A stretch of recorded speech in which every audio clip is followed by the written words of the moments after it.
Hello student, final year की home science की class में आपका स्वागत है। आज हम पढ़ेंगे पारिवारिक आय के बारे में, यानी कि हमारे परिवार के लिए जो इनकम कमाई जाती है, यानी कि आय जो लाई जाती है, या हमारे घर के जो मुखिया होता है या जिस सदस्य के ऊपर घर की जिम्मेदारी होती है, उसके द्वारा जो आय लाई जाती है, उस आय को क्या कहा जाता है, वह आय कितने प्रकार की होती है और उसके अपना क्या महत्व है, उसके बारे में आज हम डिस्कस करेंगे। तो पारिवारिक आय, तो सबसे पहले इसमें हम पढ़ेंगे आय किसे कहते हैं। आय जो है वह एक निश्चित अवधि के दौरान जो अर्जित की गई वह धनराशि है, जो आर्थिक प्रयत्नों के दौरान लाई जाती है और जिसके द्वारा अन्य सुविधा जैसे कि निःशुल्क मकान है, मुफ्त चिकित्सा है, मुफ्त शिक्षा है, मनोरंजन के साधन है, यातायात के साधन है आदि के ऊपर व्यय की गई जो सम्मिलित जो राशि होती है उसको क्या कहा जाता है, आय कहा जाता है। यानी कि यह एक निश्चित अवधि के दौरान प्राप्त की गई धनराशि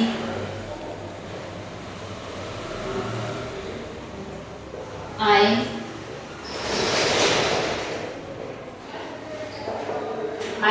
कहलाती है। यह कहलाती है आय। फिर आता है हमारी पारिवारिक आय।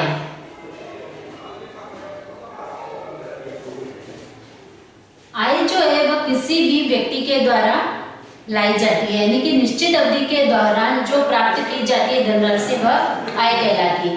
लेकिन पारिवारिक आय यानी कि परिवार के सदस्य के द्वारा परिवार के लिए जो आर्थिक प्रयत्न करके निश्चित अवधि के दौरान जो धनराशि लाई जाती है या प्राप्त की जाती है उन्हें क्या कहा जाता है, पारिवारिक आय कहा जाता है।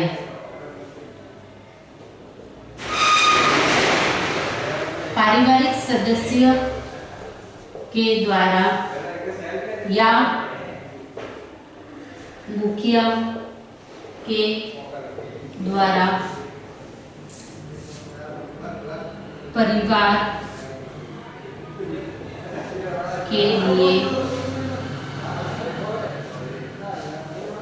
निश्चित अवधि के दौरान प्राप्त की गई धनराशि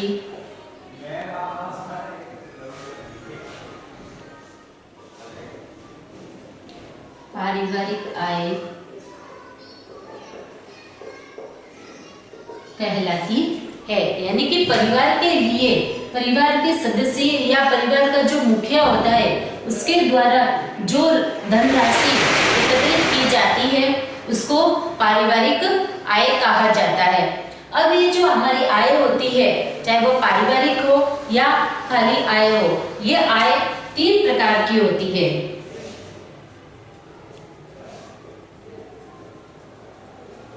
आय के प्रकार, ये 3 तरह की आय कहलाती है। पहली होती है मौद्रिक आय,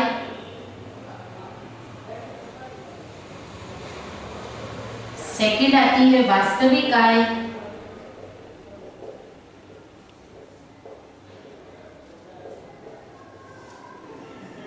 तीसरी आती है मानसिक आय। ये 3 तरह की आय होती है, मौद्रिक आय, वास्तविक आय और मानसिक आय। अब सबसे पहले आती है मौद्रिक आय। मौद्रिक आय वह आय होती है जो एक निश्चित समय में परिवार को मुद्रा के रूप में जो आय प्राप्त होती है उसे मौद्रिक आय कहा जाता है। इस आय में क्रय शक्ति जो होती है वह सबसे अत्यधिक होती है और इसमें आर्थिक क्रियाएं करनी पड़ती है, जैसे कि नौकरी करना है, व्यवसाय करना है, कृषि करना है, धंधा करना है, मजदूरी करना है। ये जो सारी क्रियाएं करनी पड़ती है उसके दौरान क्रय शक्ति होती है, यानी कि परचेजिंग जो पावर होती है वह इसमें इंक्लूड होती है। उस आय को मौद्रिक आय कहा जाता है।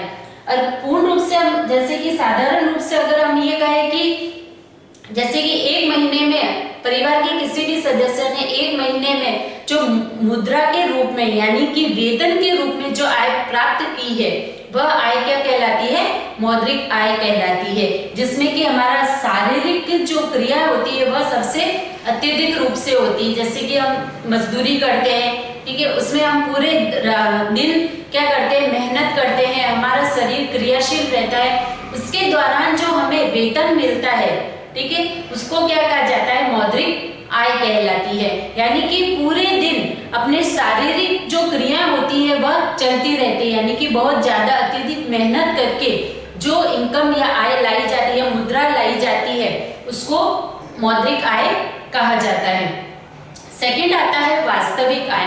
वास्तविक आय इसके अंतर्गत निःशुल्क सेवाएं या वस्तुएं और उसके साथ मौद्रिक जो आय होती है, यानी कि खर्च करके प्राप्त जो सेवाएं या वस्तुएं लाई जाती है, उनको दोनों को सम्मिलित रूप से अगर मिला दिया जाए तो हमारी वास्तविक आय बनती है। यानी कि खर्च करके और बिना खर्च किए जो आय मुद्रा होती है या जो हमारी इनकम होती है उसको खर्च करके या बिना खर्च किए निःशुल्क सेवाएं या वस्तुएं जो उपलब्ध की जाती है हमारी आवश्यकताओं के लिए, वो सम्मिलित रूप से क्या कहलाती है? वास्तविक आय कहलाती है। अब ये जो वास्तविक आय जो होती है वह कितनी होती है? दो प्रकार की होती है। एक तो प्रत्यक्ष आय और एक होती है अप्रत्यक्ष आय। ये दो तरह की वास्तविक आय होती है। प्रत्यक्ष रूप से जो वास्तविक आय होती है वह कौन सी होती है? इसके अंतर्गत बिना पैसे खर्च किए जो भी हमारी निःशुल्क जो सेवाएं या वस्तुएं होती है, जो कि जिनके लिए हमें पैसे लगाने की जरूरत नहीं पड़ती या उनके ऊपर किसी तरह का कोई खर्चा नहीं करना पड़ता हो, वह कहलाती है प्रत्यक्ष आय कहलाती है। साधारण रूप में हम इसको कह सकते हैं जैसे कि बैंक में जो सदस्य है या जो भी आदमी है, औरत है, जो भी काम कर रहा होता है, यानी कि बैंक से में जो नौकरी कर रहा होता है उसके लिए जैसे कि निःशुल्क मकान दिए जाते हैं रहने के लिए, फ्रिज है, बिजली है, उनको घूमने के लिए यातायात के साधन है, ठीक है, उनके लिए या जैसे हम कहीं घूमने बाहर गए हैं तो उसके लिए उनकी पूरी जो व्यवस्था होती है रहने की, खाने पीने की, वह सारी व्यवस्था बैंक के द्वारा दी जाती है।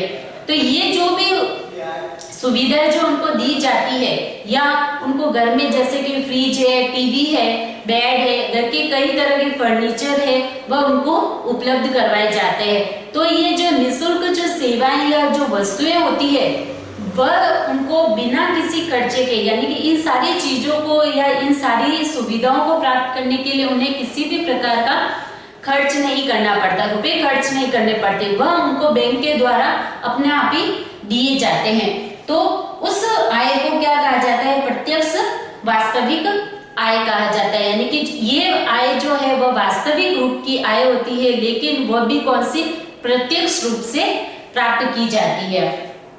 सेकंड आता है अप्रत्यक्ष आय। अप्रत्यक्ष आय वह आय है जिसमें कि पैसे खर्च करने पड़ते हैं, यानी कि पैसे खर्च करके ही हमें जो है वह क्या की जाती है, जितनी भी हमारे पास की जो भी सुविधाएं हैं या जो सेवाएं हैं, वस्तुएं जो ली जाती है, वह सारी रुपयों को खर्च करके हमें प्राप्त करनी पड़ती है। यानी कि जो हमारी आय है उसको क्या किया जाता है? खर्च किया जाता है। तो वह कहलाती है हमारी वास्तविक आय का अप्रत्यक्ष रूप कहलाता है। यानी कि जो भी आय आती है इससे वह अप्रत्यक्ष रूप से वास्तविक आय कहलाती है। तो प्रत्यक्ष और अप्रत्यक्ष जो आय है वह ये दोनों आय कंबाइंड होकर यानी कि सम्मिलित रूप से क्या कहलाती है? वास्तविक आय कहलाती है। प्रत्यक्ष आय बिना खर्च किए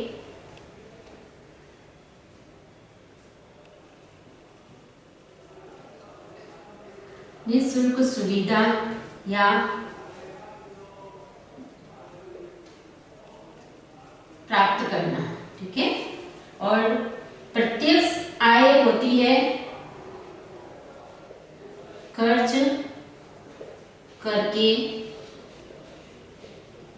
सुविधा या वस्तुएं प्राप्त करना, ये कहलाती है अप्रत्यक्ष। अब ये दोनों मिलकर यानी कि खर्च करके, रुपयों को खर्च करके सेवाएं और वस्तुएं प्राप्त करना और बिना खर्च किए सेवाएं और वस्तुएं उपलब्ध करना, ये दोनों कंबाइंड रूप से क्या कहलाती है? वास्तविक आय। यानी कि वास्तविक आय वह होती है जिसमें जो सेवाएं और वस्तुएं होती है वह निःशुल्क रूप से और शुल्क रूप से दोनों तरह से प्राप्त की जाती है। फिर आता है हमारा मानसिक आय। मानसिक आय वह होती है जिसके अंतर्गत हमें मन को संतोष प्राप्त होता है, यानी कि ऐसी आय, ऐसा वेतन जिसके द्वारा हमारे मन को शांति मिले, यानी कि परिवार मुद्रा खर्च करके जो वस्तुएं या सेवाएं प्राप्त की जाती है उनके उपयोग से मन को संतुष्टि एवं तृप्ति मिलती हो, यानी कि मन की संतुष्टि और मन को शांति प्राप्त होती हो, वह आय कैसी कहलाती है? मानसिक आय कहलाती है। यानी कि जो भी हम पैसा कमा रहे हैं उसके दौरान हम, जैसे कि हमें अगर अशांति प्राप्त होती है तो उस आय का कमाया हुआ कोई अर्थ नहीं रहता है। यानी कि जब तक हमें शारीरिक रूप से और मानसिक रूप से अगर हमें शांति नहीं मिलती, यानी कि हमारे मन को अगर शांति नहीं मिले तो वह आय जो हमारे द्वारा कमाई जाती है उसका कोई भी अर्थ नहीं रहता, यानी कि उसकी कोई वैल्यू नहीं रहती।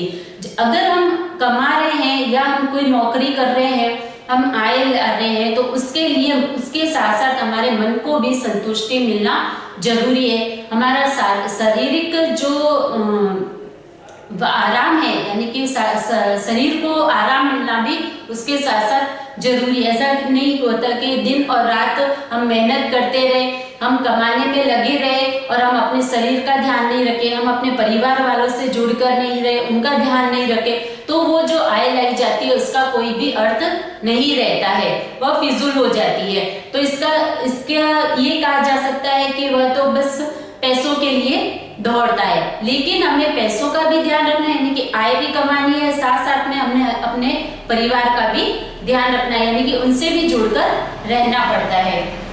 तो ये थी आय के प्रकार, मौद्रिक, वास्तविक और मानसिक आय। अब आती है आय की जो है विशेषताएं। विशेषता कह सकते हैं या इनका महत्व कह सकते हैं या इनकी जरूरत कह सकते हैं कि आय जो है वह हमारे लिए क्यों जरूरी है।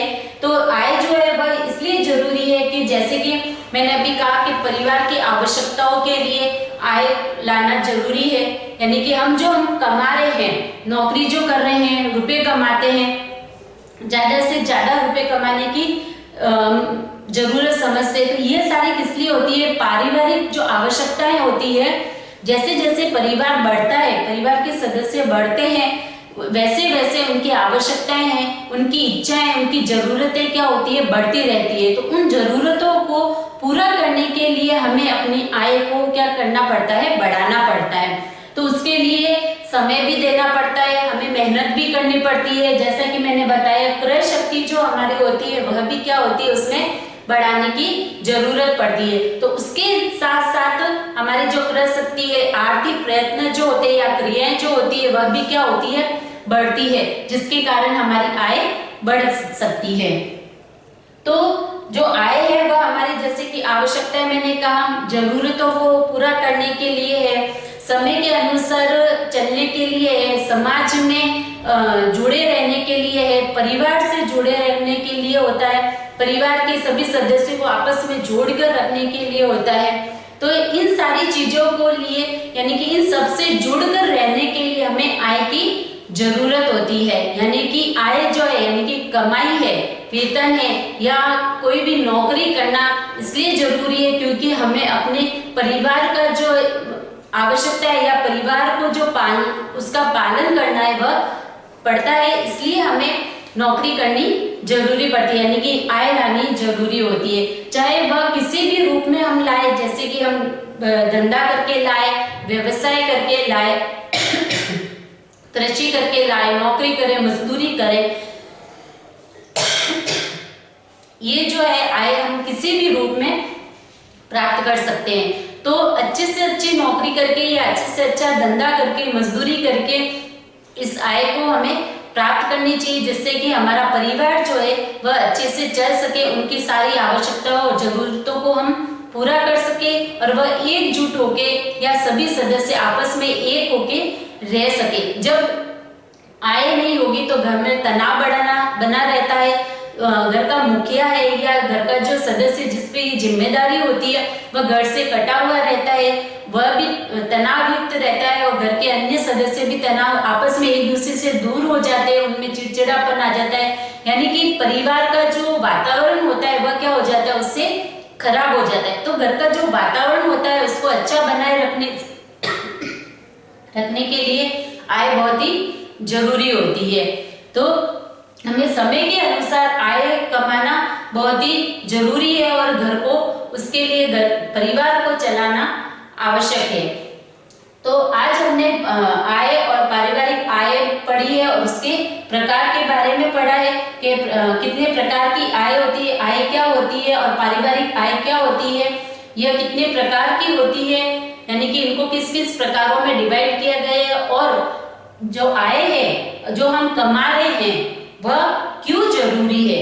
यह सारी चीजें जो आज हमने डिस्कस की है। तो आज के लिए टॉपिक यहीं पे समाप्त होता है। अगले नेक्स्ट टॉपिक के लिए हम नेक्स्ट क्लास में आएंगे। आज के लिए इतना ही, धन्यवाद।